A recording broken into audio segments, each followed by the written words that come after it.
नमस्कार, आप सभी का स्वागत। और आज के मार्केट के एक्शन पर आपकी नजरें वो होनी चाहिए जहां पर हमने देखा लगातार 7 दिनों की तेजी का ट्रेंड निफ्टी, सेंसेक्स और निफ्टी बैंक ने हासिल किया है। आज एसजीएक्स निफ्टी इशारा कर रहा है कि शुरुआत थोड़ी सी फ्लैट रह सकती है, लेकिन ग्लोबल संकेतों में कोई फेरबदल नहीं है। लगातार तेजी का मूड वहां पर बना हुआ था। कल भी डाउ फ्यूचर्स की ओर से इशारा था कि मजबूत खुलेंगे अमेरिकी बाजार, और फाइनली वही होता देखा। और इवेंचुअली हमने देखा डाउ में करीब 262 अंकों की बढ़त दर्ज हुई। हालांकि नैस्डैक में अब हम देख रहे हैं कि मुनाफा वसूली या फिर जो स्टे एट होम ट्रेड है वहां पर लोग अपने प्रॉफिट्स बुक करते दिखाई दिए। एसएनपी पर भी दबाव देखने को मिला, लेकिन आज के सत्र के लिए संकेत एशिया बाजारों से फिर मजबूती के हैं।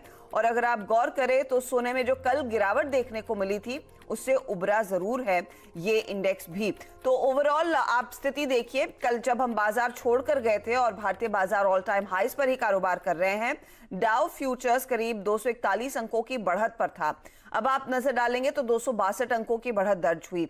अब ब्रेंट के भाव जस के तस रहे, ज्यादा कुछ डिफरेंस नहीं है, करीब 40 सेंट्स का ही। और सोना जो 1880 के आसपास दिखा था, कल दोपहर 3:30 बजे 1876 पर कर रहा है कारोबार।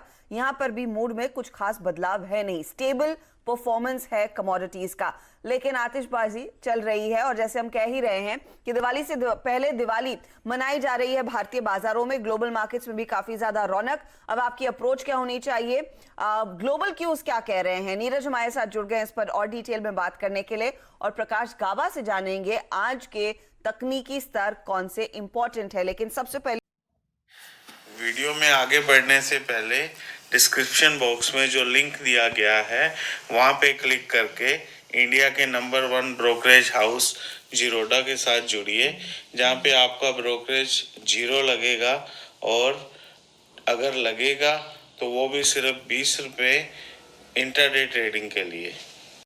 ग्लोबल मार्केट्स का हाल, नीरज गुड मॉर्निंग। लगातार वहां पर तेजी जारी, पर स्टे एट होम ट्रेड से लोगों का मन भर गया मुझे लग रहा है। बिल्कुल सही कह रही हैं। और कल से जो वो ट्रेंड शुरू हुआ है तो उसमें अभी भी चर्निंग शुरू है, लेकिन डाउ जोन्स ने अच्छी तेजी कल भी दिखाई। आप ये कह सकते हैं कि एक बहुत बड़ी तेजी, एक बहुत होप ट्रेड के बाद अब थोड़ा सा लोग ब्रीदर ले रहे हैं और अपने ट्रेड को रीएडजस्ट कर रहे हैं।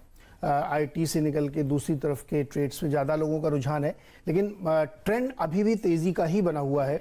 चाहे वो डाउ जोन्स में देखें या एशियन मार्केट की जो ओपनिंग हुई है वहाँ पे भी बहुत स्ट्रॉन्ग क्यूज हैं, क्योंकि फंडामेंटल्स जो चेंज हुए हैं उसका फ़ायदा मिल रहा है।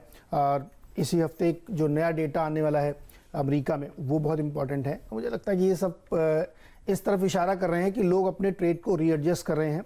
आईटी वाले से निकल के ओल्ड इकोनॉमी में जा रहे हैं, मजबूती बनी हुई है। क्रूड में कल भी तेज़ी हुई है, और वो तेज़ी इसीलिए हुई है कि अब लोगों को लगता है कि न्यू नॉर्मल की तरफ हम बढ़ रहे हैं, प्री कोविड लेवल की स्थिति में आ जाएंगे तो डिमांड पुश होगा। तो इसीलिए कच्चे तेल में लगातार अप ट्रेंड बना हुआ है, और ये मजबूती भी और चलेगी क्योंकि बाइडेन के आने के बाद क्रूड का डायनामिक्स अमेरिका में पूरा चेंज होने वाला है। तो कच्चे तेल की फौरी तौर पे मतलब अगले शॉर्ट टर्म 3-6 महीने के लिए बढ़िया तेजी के संकेत दिखाई दे रहे हैं। तो ग्लोबल मार्केट में कोई चिंता नहीं, एक दिन का ब्रीदर है, ठीक है थोड़ा सा। लेकिन ट्रम्प तो कुर्सी छोड़ने को तैयार ही नहीं है। ट्रम्प कुर्सी छोड़ने को तैयार नहीं, और बाइडेन साहब के लिए बहुत ही एम्बैरेसिंग हो रहा है कि वो कंसीड ही नहीं कर रहे हैं, और उनकी पार्टी के भी कुछ लोग उनको, और पोम्पियो तो इग्नोर कर रहे हैं, वो बोल रहे हमारा सेकंड टर्म की ये तैयारी है। हाँ, सेकंड टर्म की तैयारी है। और उनके स्टाफ का एक बंदा है जो लीगल इश्यूज देखता है एडमिनिस्ट्रेशन का, उसने रिजाइन कर दिया है। स्टाफ में चेंज है, उसने रिजाइन कर दिया है, क्योंकि ये जो पूरा झमेला है कि कोर्ट में ले आना है, उसके लिए सबूत जुटाने का काम भी होने वाला है। हाँ। तो बहुत मुश्किल होने वाली है। अभी तक कोई फर्म उनके पास डॉक्यूमेंट्स नहीं जिसको लेकर के वो कोर्ट में जाएं। तैयारी है, बयान है, सारे कुछ हैं, लेकिन अभी तक कोर्ट गए नहीं है। तो ये एक बहुत अजीब सी स्थिति फंसी हुई है। इस बीच बाइडेन साहब अपनी पूरी तैयारी करें। मेरे ख्याल में आज या कल में वो अपना चीफ ऑफ स्टाफ अनाउंस कर देंगे। टास्क फोर्स उन्होंने बना दी है। ओबामा हेल्थ केयर का नया अनाउंसमेंट शायद आज कल में करने वाले हैं वो। तो उनकी इधर तैयारी चल रही है और इधर वो मानने को तैयार नहीं है। इनफैक्ट अमेरिकन हिस्ट्री में वाकई सबसे पहली बार ऐसा हो रहा होगा कि एक आदमी इलेक्शन जीता या क्लेम कर रहा है और दूसरा कह रहा है नहीं जी आप तो हार रहे हैं, हम जीते हुए हैं। 14 दिसंबर तक पता चल जाएगा हमें कि इलेक्टोरल कॉलेज की वोटिंग से क्या होता है। और फिर फाइनली अगर ये मामला ऐसे ही चला तो फिर आप 20 जनवरी तक वेट करिए, 6 जनवरी से पहले जो वोटिंग होगी वहां तक। होपफुली 2021 का साल या तो जो बाइडेन या डोनाल्ड ट्रम्प दोनों में से किसी एक के लिए तो अच्छा होगा, ये आप कह सकते हैं। चलिए आगे बढ़ते हैं। और आज इनफैक्ट बाजार रिएक्ट क्या करेगा? बिहार की इलेक्शंस के जो नतीजे आए हैं, एनडीए का पलड़ा आखिरकार भारी हुआ और कल आंकड़े फाइनली वही कह रहे थे कि भले ही आरजेडी एक पॉपुलर पार्टी के तौर पर उभरेगी, सरकार एनडीए की बनेगी। कल बहुत ही कश्मकश थी, मतलब रात में हम यहाँ से 9 बजे गए शो करके, तब तक फाइनल नहीं हुआ था। 11 बजे रात में जाके वो फाइनल हुआ और बिल्कुल इस वक्त थिन मार्जिन है, 122 चाहिए 125 पे जाके आप का फाइनल हुआ, तो फाइनली हो गया। जो पॉपुलर एग्जिट पोल थे उनसे थोड़ा सा आप कह सकते हैं वेरिएशन था इसमें, हालांकि रेंज लगभग वही सब लोग यही दे रहे थे, तो वेरिएशन हुआ। फिर से वो चौथी बार सीएम बनेंगे नीतीश कुमार, लेकिन आरजेडी का इमरजेंस भी आप कह सकते हैं कि सिंगल लार्जेस्ट पार्टी के तौर पे बनी है। पहली बार ऐसा हुआ कि बिना किसी मदद के तेजस्वी ने अपनी पार्टी खड़ी की, लेकिन अंत भला तो सब भला, सरकार तो फिलहाल एनडीए की ही बन गई है, तो ये मार्केट को जो है पसंद आएगा। तो ये भी एक अच्छा संकेत है भारतीय बाजारों के लिए। एसजीएक्स निफ्टी अब देखिए 33 पॉइंट ऊपर। गावा साहब को जोड़ लेते हैं। गावा साहब गुड मॉर्निंग। देखिए ग्लोबल मार्केट्स में जोश है, जश्न है, बताइए आज अप्रोच क्या रहेगी? अगर एसजीएक्स निफ्टी इशारा कर रहा है कि हम थोड़ी सी नरमी दिखाएंगे ओपनिंग ट्रेड में, क्या मौका है तेजी करने का? Good morning Harshada. मुझे लगता है जो ट्रेंड है वो स्टिल इंटैक्ट अप है, कॉम्प्रोमाइज नहीं हुआ, ये बात तो पक्की है। स्ट्रेच हुआ है, पिछले दिनों हमने देखा कुछ 12-13 दिन लगे एक डिस्टेंस कवर करने को, इस बार कुछ 8 दिन लगे। हाँ तेजी है, यहाँ पर तेजी है, तो इसका मतलब ये नहीं कि वीकनेस है। हो सकता है तेजी बरकरार हो या साइडवेज मूव मिले, लेकिन अप ट्रेंड स्टिल इंटैक्ट है। जो इंपॉर्टेंट लेवल है हमको मान के चलना चाहिए 12,500।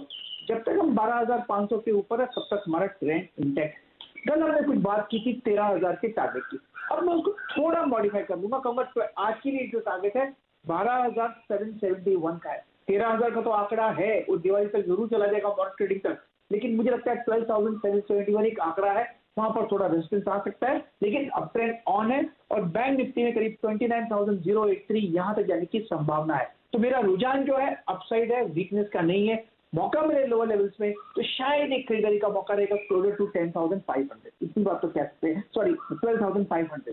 स्टॉक जो मुझे अच्छा लगता है वो है एचडीएफसी लाइफ। बहुत ही बढ़िया वो मिला लास्ट ट्रेडिंग आवर में, इसका संकेत दे रहा है कि मैं तो आज ऊपर जा रहा हूँ। इसका जो टारगेट है अपसाइड कुछ 640 का है, टॉप होगा 600, तो एचडीएफसी लाइफ पे थोड़ा ध्यान देना चाहिए लॉन्ग टर्म। तो एचडीएफसी लाइफ आज आउट परफॉर्म करने की क्षमता रखता है, 640 के टारगेट के लिए तेजी करे। और निफ्टी में भी तेजी का ही रुख है, लेकिन 12,771 पर रेजिस्टेंस है, तो शायद वहां पर जाकर थोड़ा सा थमे बाजार, लेकिन ट्रेड तेजी का ही रहेगा। चलिए फटाफट आपको बता दें कि दूसरे ट्रेडिंग कॉल्स के मद्देनजर क्या फिलहाल लोग कह रहे हैं। अल्ट्राटेक सीमेंट पर नजरें हैं हेम सिक्योरिटीज की।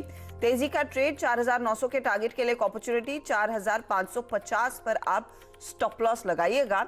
समर्थ कैपिटल कह रहा है एल&टी फाइनेंशियल होल्डिंग में तेजी करे, 76 का टारगेट है, 6750 स्टॉप लॉस के तौर पर काम करेगा।